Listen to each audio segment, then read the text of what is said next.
Hello everyone, I am Dr. Nilakshi, the Program Director of MSc in Supply Chain Management and Logistics online program.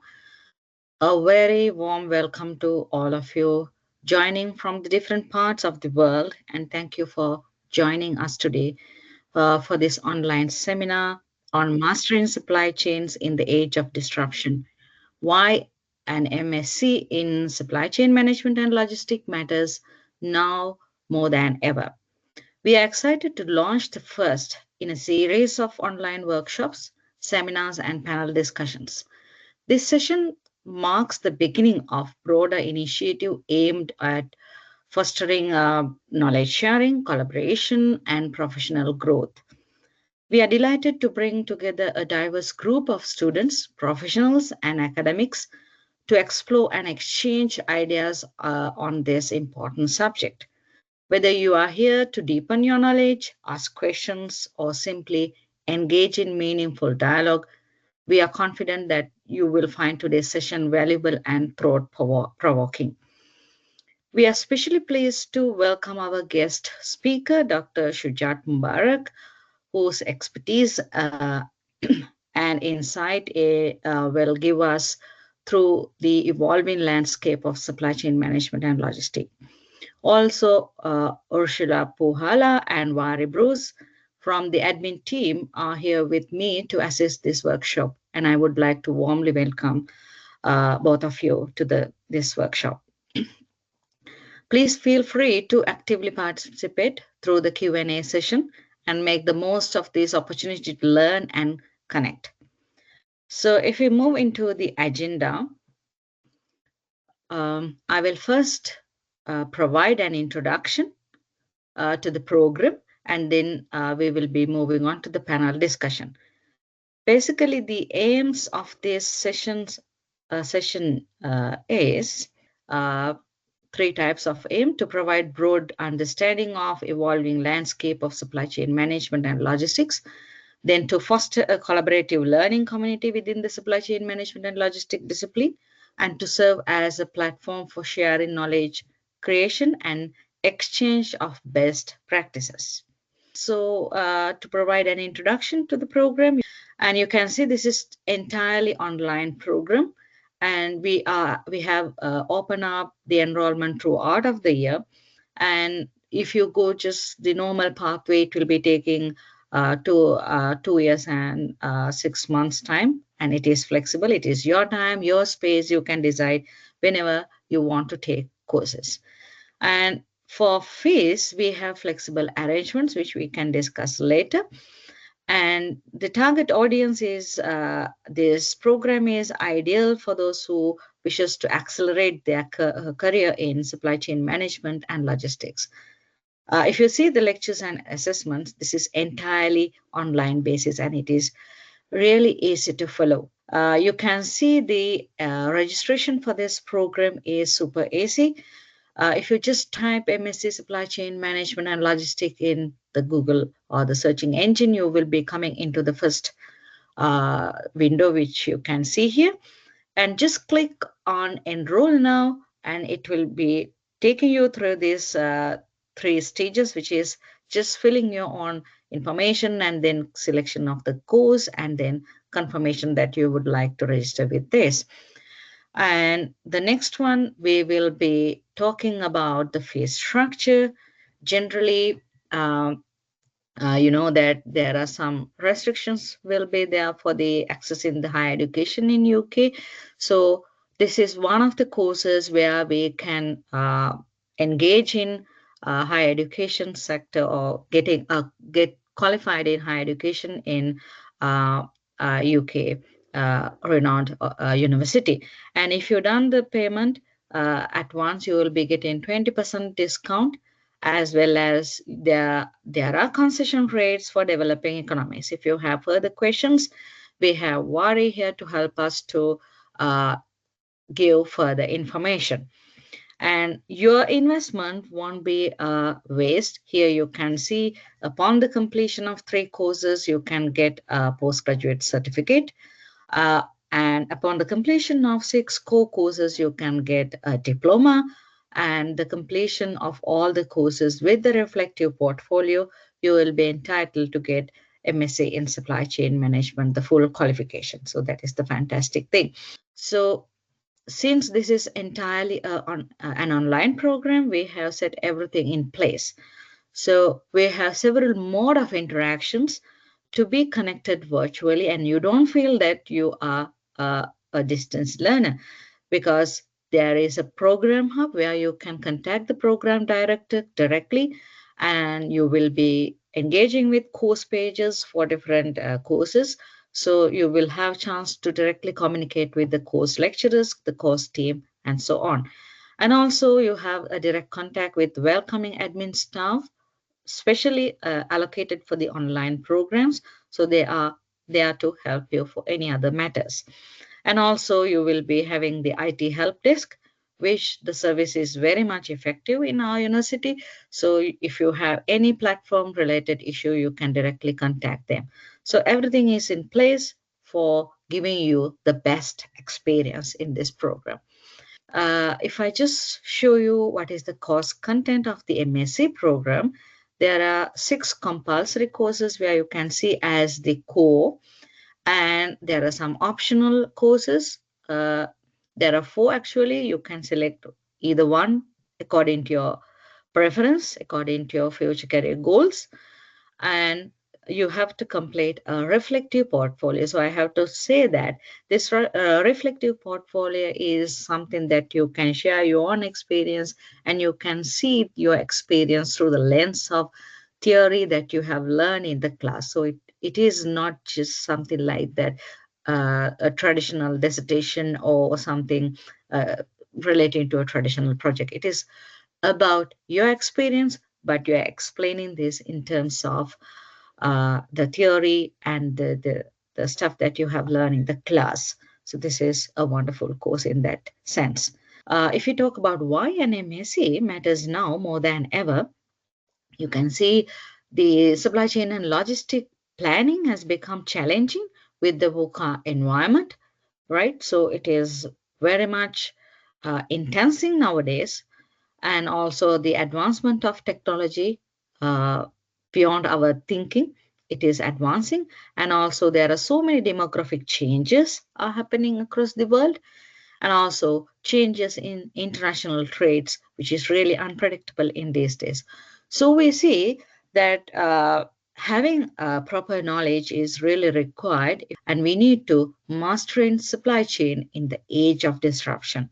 So that's why we have today invited to our uh, uh, the invited speaker, who is Dr. Shujaat Mubarak. He is an associate professor in Edinburgh Business School, Heriot-Watt University, and he is the course leader for strategies for managing supply chains and global purchasing and supply chain. Shujaat is a researcher, very well-known researcher with over 8,500 citations, with H-index 43 and 96 I-10 index. And he's not just academic researcher, but he's an academic administrator. He was the former dean of College of Business Management, Karachi, Pakistan. And he also engaged in ongoing projects, major projects, I would say. So for an example, he's an active team member of Transit Project, which the transport decarbonization in the UK has been right now is operating. Right. So Shujaat, I would like to warmly welcome to you for this forum.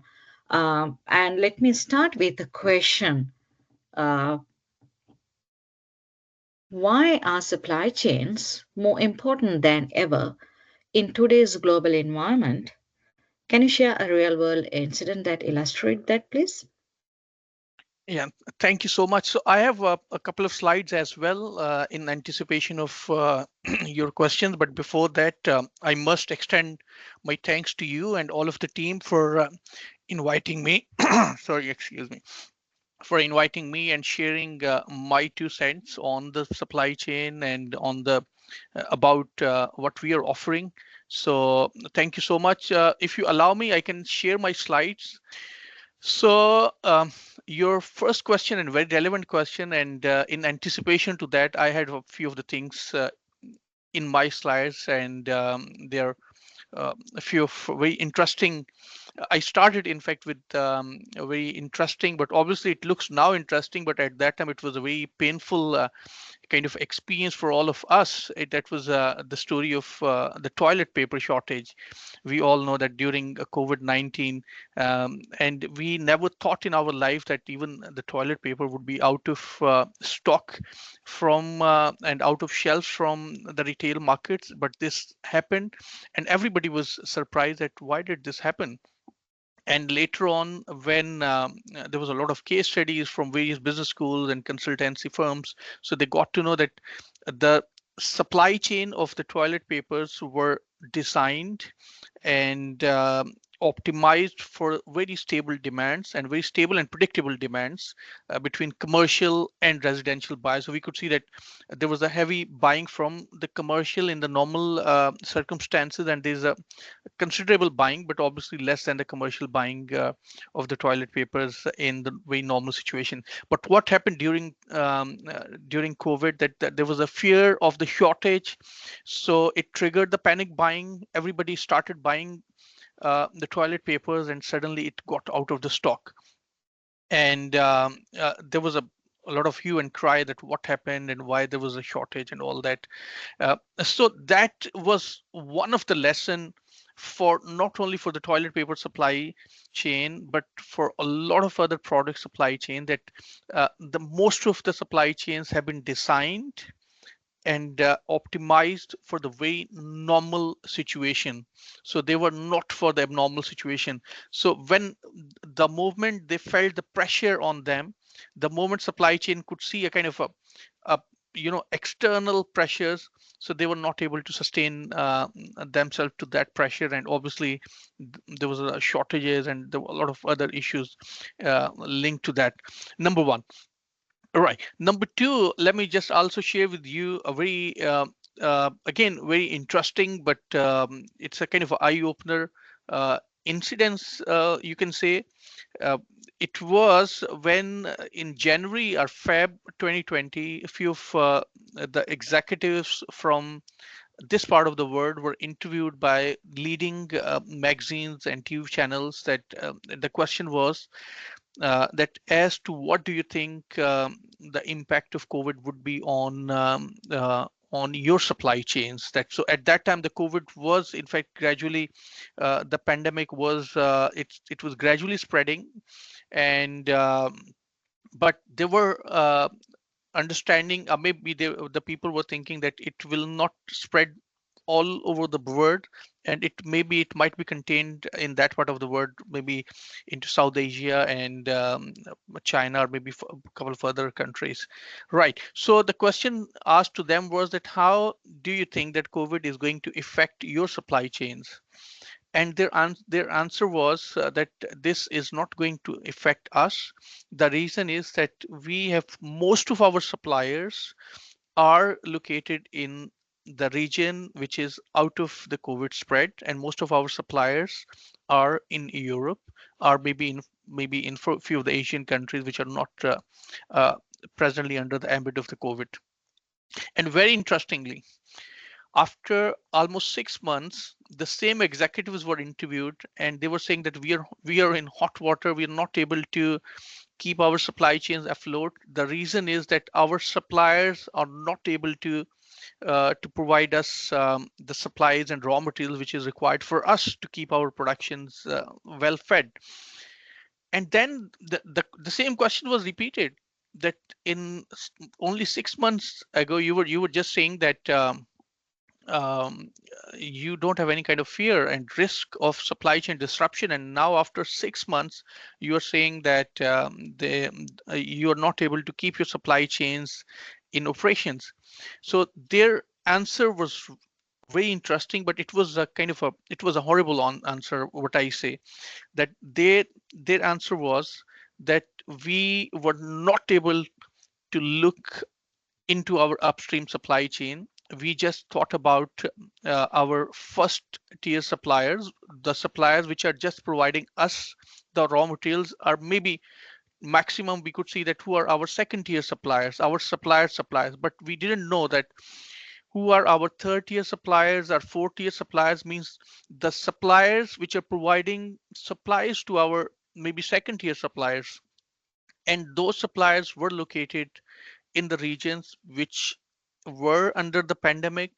And since it took some time to cascade that effect of the COVID, so it took almost 6 months to reach to us. But and meanwhile, obviously, COVID also spread across the globe. So and that's why they don't have any kind of backup strategy. So the point here is that still a lot of firms are not able to see after their second tier suppliers what's happening there. So they are kind of a blind to their upstream. That a lot of for example textile or clothing stores, very famous fashion or clothing stores, they know that who is their supplier, or possibly they might know that who is their supplier, but most of them are unaware of their third tier supplier or fourth tier supplier. And those could be the points of disruption, and that disruption can cascade. So the key lesson in the context of the global supply chain is it's a highly multi-tiered, it's extended beyond our understanding, and it's highly fragile. So if there will be something is happening at the one end, it's going to cascade. Maybe it's not going to impact now, but possibly after a few months or few weeks, definitely it's going to hit us down, right? So we need to understand what is our upstream dynamics, and we haven't to be blind to our upstream supply chain if we want to really survive in this global environment. Thanks, Shujaat. What I feel is in this context, the digital transformation of supply chain has playing a major role. So, how do you perceive this digital transformation in supply chain? How it is important in this as a resilience strategy for globally connected supply chains? Yeah, right. So if you allow me, it's not a kind of a it might sound that I am just selling our course. It's not like that, but Mhm.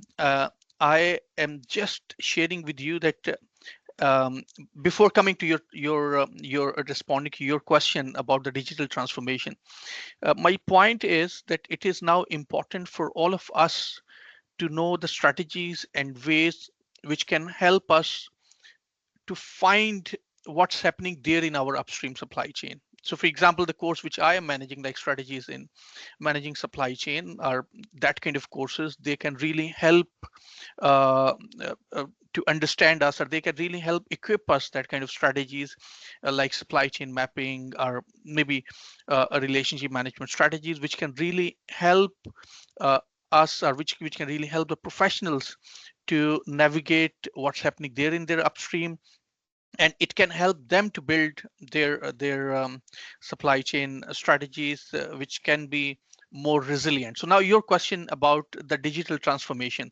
So what I think these two this uh, there are recently two things have happened in the last 10 to 15 years, and the one thing is bad and the other thing is equally good. So the one thing is the increasing rate and magnitude of disruptions. We could see there was a COVID, there was a Swiss Canal blockade, there were wars and all those unfortunate kind of things, and a lot other climate change disruptions. So there have been a massive disruption in the last 10 to 15 years if you just compare it with the previous last 10 to 15 years. However, with these increasing number and magnitude, are the impact of disruptions, we have the good thing, which is the technology disruption, or what we call it, the digital technologies, or the disruptive digital technologies, right? And these disruptive digital technologies have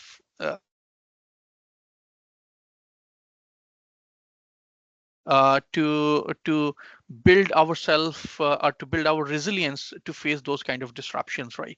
So then here comes the digital transformation, right? So it means that uh, disruptions are coming, our supply chain is highly susceptible. Our supply chain is facing a lot of disruptions. It has to be more resilient. So we do have the remedy to that one. So and that remedy is what we call it the supply chain disruptions. But before so that's the digital transformation. Now digital transformation for the sake of digital transformation does not work.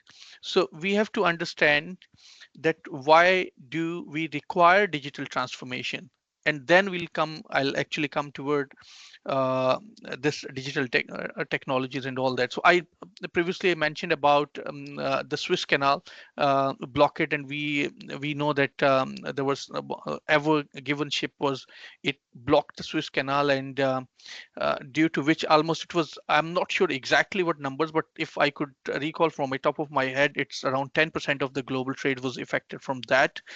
And it this Suez Canal blockade, in fact, exposed the resilience of the supply chain, that to what extent our supply chains are resilient. And it was very unfortunate that the Suez Canal blockade or the other kind of incidents, they exposed that our supply chains are not highly resilient, right?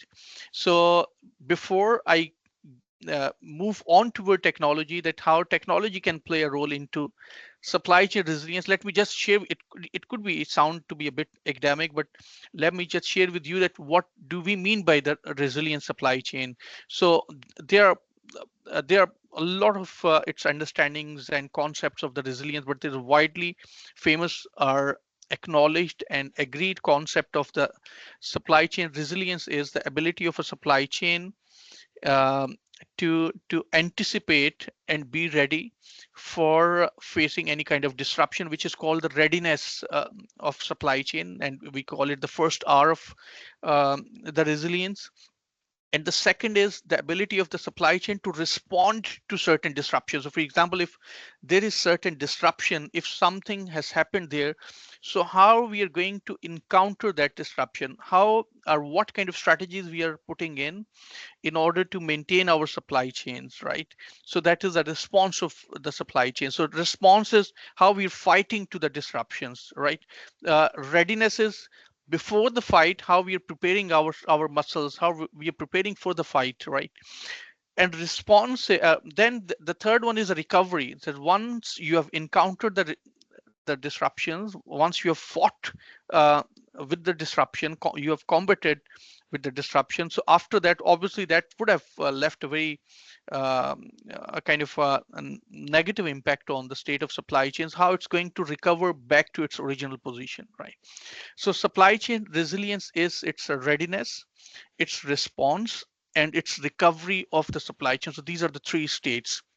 So now let's link it with the example which I've earlier shared, that during this Swiss Canal blockade and before even that during the COVID and even other kind of these kind of disruptive events, we could see that the readiness, response, and recovery levels of supply chains, irrespective of any industry and region, they were not up to mark. So it's well documented all over the world that the resilience which was illustrated by most of the supply chains in during different disruptive events were not up to mark, and that left a kind of a question mark on the people that as to what we can do. And here comes the digital technologies which you're talking about are which so this digital technologies uh, provide us opportunity to better prepare, to have better readiness level, better response, and better recovery, right? But again, there's it could be a kind of academic discussion, but before I uh, deep dive into the role of digital technologies or how these digital technologies are proving to be a kind of a catalyst in improving the resilience, let me share with you a bit of the misunderstanding among the people's mind that uh, about the digital technologies and digital transformation and digitalization. So there are the three words which we most of the time which we hear from the people. The first is, for example, digitization. So digitization, um, the process which has happened, I think, years ago, when the manual processes or the manual documents was digitalized, and they were processed, and they were converted into the digital form. And it was just uh, the digitization of any physical or manual documentation, right? So then is the second phase is the digitalization. So digitalization is just converting few of the business processes which were manually being done through with the help of technologies or with the help of digital technologies.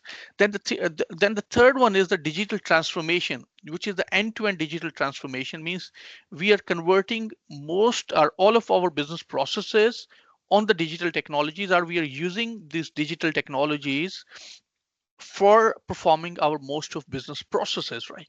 So for the strong resilience, for the supply chain resilience which is required to combat present level of disruption, it demands the digital transformation. So mere the digitalization of your processes will not work sufficiently. It requires the digital transformation, right? So and for this digital transformation, we have massive set of technologies, starting from Internet of Things, artificial intelligence, and blockchain, and what we call it uh, um, means the industrial Internet of Things, and a lot more. So there's it's a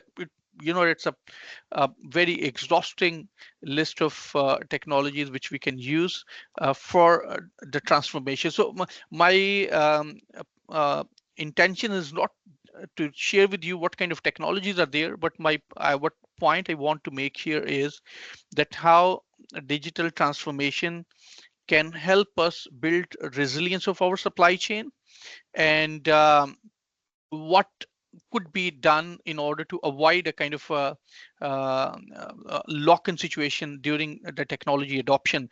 And then at the end, I'll share with you that how these things we in fact are in our courses, or most of that kind of courses are being taught at the university level, right? So that was digitalization, and digital transformation. The one point which I have personally seen and observed, that is a pair dependency.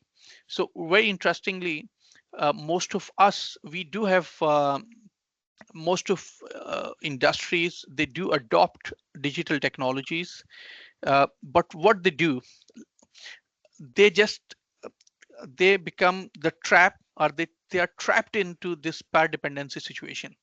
Now just let me share with you that what is pair dependency and what does it happen, and that's one of the reasons that we cannot optimally use the digital technologies for building increasing our firm's performance, and for especially for the supply chain resilience. So most of our business processes, uh, they have been developed or designed in the pre-digital era, keeping in view the space, scale, and other constraints. So for example, the supply chain processes which were designed in 1970s, those processes were designed keeping in view the technologies of that time and limitations of that time, right? There could be the limitations in terms of the space, in terms of the scale of communication, in terms of the communication constraints. So there were a lot of limitations. So keeping in view those limitations, the processes were designed in 1970s. And now what happened when the technologies, so those, when there was an introduction of the new technologies, instead of changing those processes, what we're doing is simply we are digitalizing those processes, right? So uh, whereas this digital technologies, these technologies are providing us opportunity to rethink and redesign those processes. Instead of just digitalizing them, instead of just employing the digital technologies in those processes, these technologies are just uh, they are in fact demanding that we have to redesign those business processes. And we have many successful startups example in that account, that for example from Airbnb to this Uber and a lot more. These are some of the examples where the technology has not been used for the redesigning, for enabling the old business processes, rather than technology has been used to rethink of the whole business model, right? So the key takeaway is that whenever we are going toward this digital transformation, we have to see that we are not we are not getting into this pair dependency kind of thing.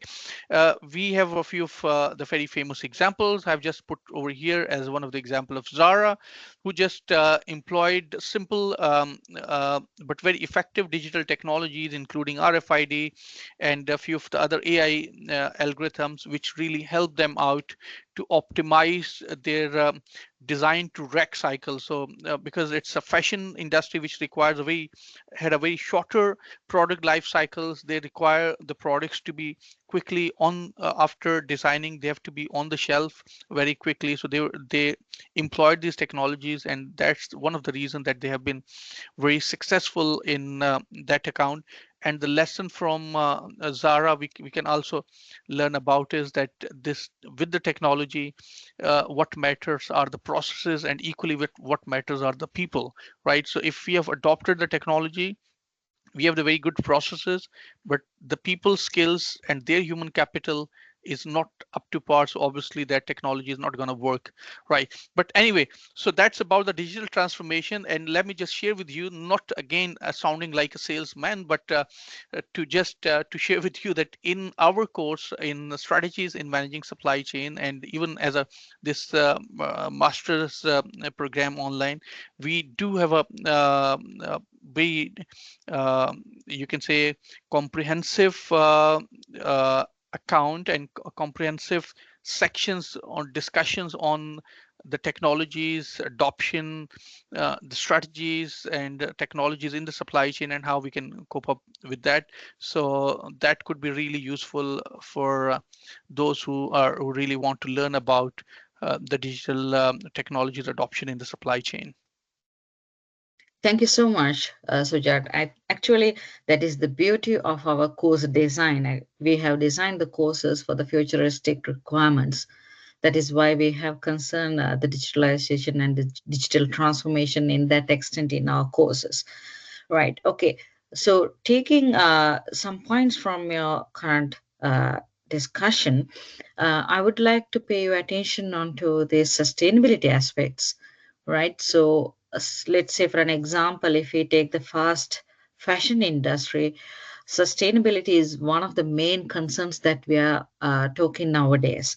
So how this sustainability impact on supply chains, and how sustainable sourcing and ethics in supply chain matters than ever. Right, thank you. So again, very pertinent and very relevant question. I think it's across the globe. There's a discussion on the sustainability and resilience. So please just let me know if my voice is not properly audible. So just do let me know, because I'm just looking on the slides. So maybe sometime it happens that I'm not sure that I'm being heard not right. Okay, so moving on to the sustainability, and we have a few of very unfortunate evidence in the human history, and very interestingly in the recent human history. Although I can just recall from the top of my head that we have the incidents like in the 1956, that incidents of the Minamata Island incidents, where one of the factory was dumping its mercury or something in the sea in Japan, and the people later on, after years, it was diagnosed that the peoples were getting trapped into a lot of disease, and they were becoming disabled because of that mercury which was being dumped into the sea, and the people that was being eaten by the fishes, and the people of the island were eating those fishes, and that mercury was in fact being transferred to them, right? And very interestingly, it was found in 1956 And for next 10 years, that factory even continued operating, doing the same thing till 1965 or something. And now in 2000, after like 2002 or 2003, they were fined, and still the people are being compensated. But this obviously there's of no use that people who suffered in 1950s. But the point is that still that kind of incidents are happening, right? Even after maybe 70 or 75 years. And we could see the incidents like Rana Plaza when the people were the owner knew that the building is not health compliant, but they pushed the workers into the factory, and the building collapsed, and around the more than thousands of workers they died at the moment, and there were a lot more were injured. And uh, interestingly, that Rana Plaza was supplier of few of the very leading brands, right? And we do have our own here in Scotland. We all know that there was a horse meat scandal when the horse in 2013. I think that when the horse meat was found in few of the stores being labeled as beef. So it was labeled as a beef, and a few of the people got to know that it's not the beef. The taste of the meat is not like the beef. And then later on, once it was tested by the Scottish Food Authority, so they got to know that this is not the beef, this is the horse meat. And there was a lot of hue and cry, and a lot of concerns about that. But there were a lot of inquiries, and sincere efforts were made, but it was very hard to find the exact source of that horse meat because of um, a kind of a complex nature of supply chain, right? And we have, even I was reading a few of the incidents um, uh, in few of the countries. I don't want to name because I don't want to sound it to be politics, but still we have a lot of that kind of incidents across the globe, which show that supply chains, despite of being developed to the level that we are employing AI and all that, we still do have the issues of the social sustainability, number one. Number two is the issue of the decarbonization, the issue uh, which is related to the carbon emission of supply chain. So if we look at the supply chains in terms of the carbon emission, so we can find that logistics within the supply chain, it is major contributor to the emissions, and supply chains as a whole are maybe the leading contributor to the emissions, to the, and in fact to the global warming. So we all could see that how the weather is behaving because of this global warming. So the point is that the first is the social sustainability of supply chain, and the second one is the environmental sustainability, and then there comes the third one, which is related to the cost. So that we call the what we call the triple bottom line, or triple P's: the people, planet, and profit. So that is how sustainability is understood by most of the stakeholders. So it is the concern for the people, concern for obviously for the planet, and the concern for the company, which is the profit. But unfortunately, although there's a lot more concern for the profit, which has been historically, and there is a little concern for or maybe a limited concern for the environment, and very little concern for the people. So uh, and what I could see, that going forward now, the ways the regulations are taking place and the ways the companies and customers are getting aware of this is not going to be nice to have, right? The companies must have to have these all sustainability compliance. They have to be sustainable in terms of the social aspects, in terms of the environmental aspects, and even in terms of the cost aspects, in order to survive and thrive in today's environment, right? So here comes, and obviously the supply chain's role and supply chain strategies role become very important here, because if our supply chain strategies are appropriately developed and designed, it can really help to eradicate that incidence of modern slaveries. It can really help us to have the more traceability across our various value chains, and it can help us to improve the transparency across supply chains. So these traceability, transparency, visibility, these kind of things, they are not only contributing to what we call it the social aspects of the sustainability, but they do contribute to the environmental aspects, because if the supply chains are more traceable, visible, and transparent, so we can zoom in to any business, any process, we could see that where, what is the major source of emission, and then we can counter that, or we can take accordingly the strategies, right? So it's very important. You have raised very important point that sustainability and ethics in the supply chain are becoming very crucial, and increasingly now the firms are moving toward adopting the proper sustainability. And let me just also share with you that in maybe 15 years ago, the firms were adopting the sustainability measures because of the compliance, but now there's the intrinsic need which is coming from the firm, which is coming from the heart of the firm. The reason is the firms are the combination of the employees, those working there. Now the employees of the firms and even the management and the owners, they are themselves, they want to be more green, they themselves want to be more sustainable in terms of the social aspects. So that's the reason that now it's coming from within the firms, and which is very appreciating, and I think that which is very encouraging. So the firms which are a bit lagging behind, they have to get on to this journey of sustainability.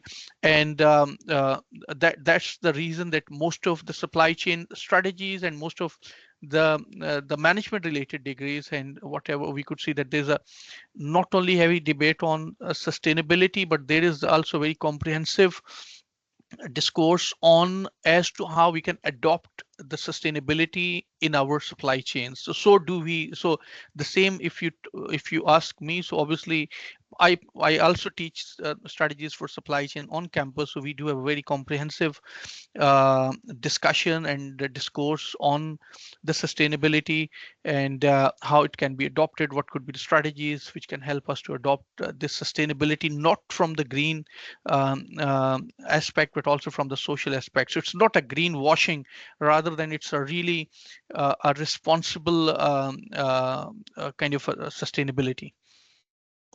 Fantastic, Sujat. I think we need separate sessions to talk about sustainability and digitalization kind of topics. I know that everything cannot be captured within this one session, I mean.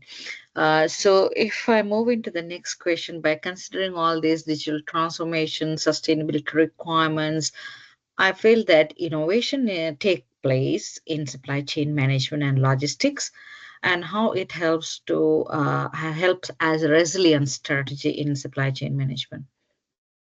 Right. Let me. I have. So most of your questions, I have. You know that I'm more try to be more proactive. So I have a few of the things on innovation as well. This innovation in the supply chain, uh, which is obviously, I think it's a very relevant and very important as well. This could be understood in conjunction with the digital transformation, right? And what I talked about, the pair dependency. So the innovation in the supply chain is something which can really help us to overcome that pair dependency, pair dependency thing. And one thing to share with all of the people those who are listening, innovation in the supply chain is not something new. It has been there since the supply chains are. So just let me give you a few of the examples from the last century. uh, we know that there was a very in 1970s, IBM was a very famous company in the computer selling, right? They were considered to be the leading company in selling the computers and personal computers and all that. Then suddenly a young man of age of maybe it's a 28 year or 29 years, he came into the market, just did something, and the company named the Dell Computers that was there in the market, and it had a very drastic hit on the market share of the IBM. And in the 1990s, Dell became a kind of a household name, and it became a kind of a case study for most of the business schools. That in a few years, Dell was able to defeat one of the largest company in the world. So what was the reason? So very simple reason was the innovation in the supply chain. There was Dell was not producing anything new. There was not novel in terms of the computer, maybe any in component of the computer. They were getting most of the things from their outsourced suppliers. Even at certain stances, they were that assembling was even outsourced, transportation was outsourced. So what they were doing, simply Dell was managing that whole supply chain in an innovative manner. So that innovative ways, in fact, was which eliminated a lot of intermediaries from the supply chain, which was adding cost at the each step. And that was the reason that Dell was able to provide the same computer at even less than the half of the price of what the others were offering. And that helped the Dell to get into the market and become the market leader. So obviously this is very well documented, and we can I think this is one of the case study of the Dell which is taught across the business schools across the globe, in supply chain and in other courses about the innovation. And that's one of the examples of the supply chain innovation, right? And now the fast forward, now if we see the Amazon supply chain, and now if we see that how the Amazon is handling the massive amount of demands. So we could simply see if we happen to visit the Amazon's warehouse, we could see that they're all the modern robots and sensors and IoT sensors and RFID sensors, they are in place. So it is the innovation with the technology, and they have reduced the time from hours to minutes. The tasks which were being done manually in hours, those have been reduced to the minutes. So all the sorting, sifting in the warehouses and picking, those all things which were previously manually done or which was mechanically being done, now with the help of those innovative warehouses designs, those being done in the minutes. The point which I'm making is that supply chain innovation has been always at the heart of the supply chain, and these were the innovations which has pushed the supply chains toward more cost effective. And instead of the cost center, they have made the supply chains more a kind of a source of the competitive advantage. So they are there now. Just for example, I have put here one point that now the people are thinking about the dock boats as a last mile delivery, right? So for example, there's the hilly areas, um, in the, for example, in countryside or even within the cities where normal robots cannot go. So there's a dock boats, the robot with the four legs like dog. So a lot of startups are there which are now trying to use these dog boats for the last mile delivery. So we can have like a horse cart or something. So there's a dog boat. It's more, it can deal with the topography and can move on and can go to the hilly areas. So these kind of things are there. And beyond that, if we, I cannot talk in greater detail, but just let me share with you that like this digital twins is one of another example that where the virtual replica of the physical realities is being developed to see that how supply chains can be optimized. So these are few of the examples of the innovations in supply chain, which can really help us, or which can really help all firms to not only be resilient, but also to be more cost effective and to thrive in the present day's environment. Yeah, thanks, Shujaat. And adding to what you have been explained with regards to Dell, so they have implemented make to order system and use the production postponement in order to become the world leading organization. Am I right? Yeah. Yeah. Yeah. So thank you very much for that. And I'm a little bit concerned about the time that we have allocated for this. And I have one more question to you. Uh, that is my final question anyway. What are the most valuable skills that professional need to manage supply chain effectively, and how does this Heriot-Watt online course equip with them? Right. So we have time till 11. 11:15 with Q&A. You have 5 minutes. Yeah. So okay. Right. So I have 5 minutes to just write. Okay. So I'll try to wrap up within 5 to 6 minutes, 7 minutes. So yeah. Uh, I think that this is something. The skills are something which I always love to talk about because I have my PhD topic was on the role of the human capital in the supply chain. So obviously that's very close to my heart. But I'll just keep it to the 5 to 6 minutes. The role of skills. So I have here one very simple example that was one of this MERS-6 recovery system. The company was attacked by some. There was a kind of a ransomware attack in 2017, and most of the people were expecting that um, it's going to take maybe months, not weeks, to recover the company, right? It was because the way it was attacked, it was so massive and so grave that everybody was expecting that the company is going to suffer a lot, and it may be taking months to recover. But surprisingly, they were able to recover just within 10 days, and most of the people were surprised at how did they come, and they were able to how they were able to recover within 10 days rather than which was expected that it would be it will take 3 months or 4 months, right? So behind there was nothing very technical.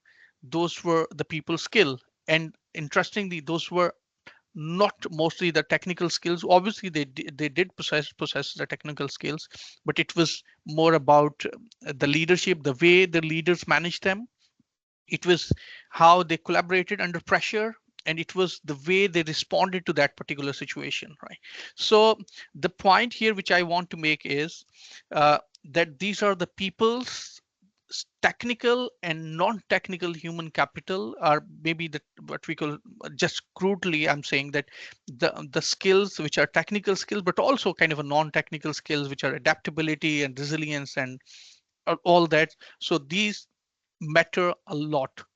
So if one when we talk about the people, process, and technology, so the peoples are the one who can manage these processes and technologies, right? So without skills, without uh, appropriate human capital, obviously there nothing can work, right? Number one. So and now there comes another point which is called the human capital readiness, right?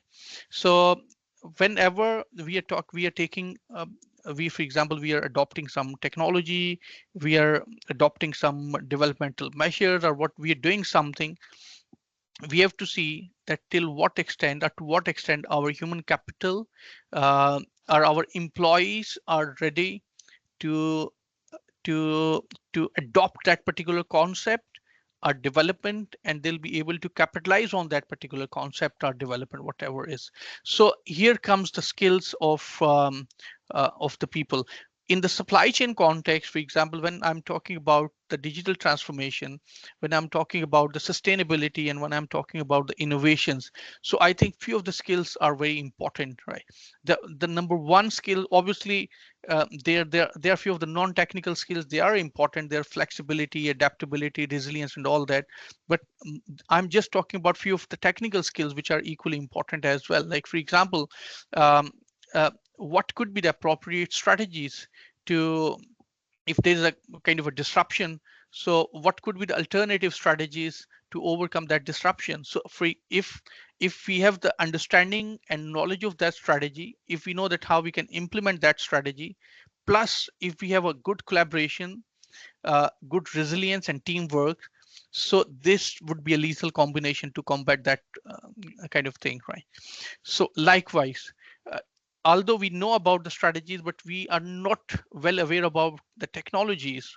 So obviously that again would be a kind of a half combination. So the other thing, the other skills which are important for the supply chain professionals, they are the skills, they are digital transformation skills. Means I'm not talking about that they must know very detailed that what is AI and how does that how it's formed and all that, but at least they know the various technology options, that this is the AI, and this can help us to better forecast our demand. This can help us to better manage our inventory. These are, for example, Internet of Things. It can help us to better improve our traceability. This is something what called the blockchain. This can help us to being a tamper proof. It can improve the transparency and all that. So at least a kind of a good understanding of the application of the technology is, again, it's very important for the managers in the field of supply chain, right? Okay. Now, beside that, the one thing which I always talk about and which I always discuss with most of my friends and most of my students, that is what we call it the cognitive flexibility. And that I think that this is something which we not only have to have in professional life, but that we have to have in our social and normal life as well. And cognitive flexibility is our ability to unlearn old things, right? And learn new things. A lot of issues related to the supply chain innovation and related to the technology transformation and their failures are appearing because of the lack of cognitive flexibility. We are so much in love with our old ways of doing things that once we learn new things, we still cannot leave those old way of doing things, right? And it happens that, for example, I have trained somebody, or a company has trained somebody to do the old task in the new ways, but when that person is coming again, they're performing the same task using the same old methods. So it means that they are cognitively inflexible. So if we are not have the sufficient cognitive flexibility, obviously we'll not be able to move on. So cognitive flexibility is one of the, what personally I think that is one of the most important human skills, which has appeared very important after the COVID, and now it's getting more importance as we could see that the nature and magnitude of the disruptions are increasing day by day. Thank you. Okay, those are the great points, Shujaat. So now I would like to open up the forum for Q&A. So the participants are invited to ask questions now. So there's one question related to exemption, and yeah, Keda, you can contact the admin team in that regard, right? So any other questions? If no questions, okay, let's wait for Keda's next question. Your question is, if I am level 5 CIPS qualified, do I really need an MSc? So it's up to you to think about whether you are getting an MSc, because in CIPS, that is basically targeting for the professional qualification. But in an MSc, we are trying to give you the full knowledge about the subject area, how the theory has been formed, how it can be utilized, and this and that. So if we compare a professional qualification and academic qualification, there is a difference. If you are a CIPS level 5 member or qualified, I think MSc would be an added advantage for you. I hope I have answered your question.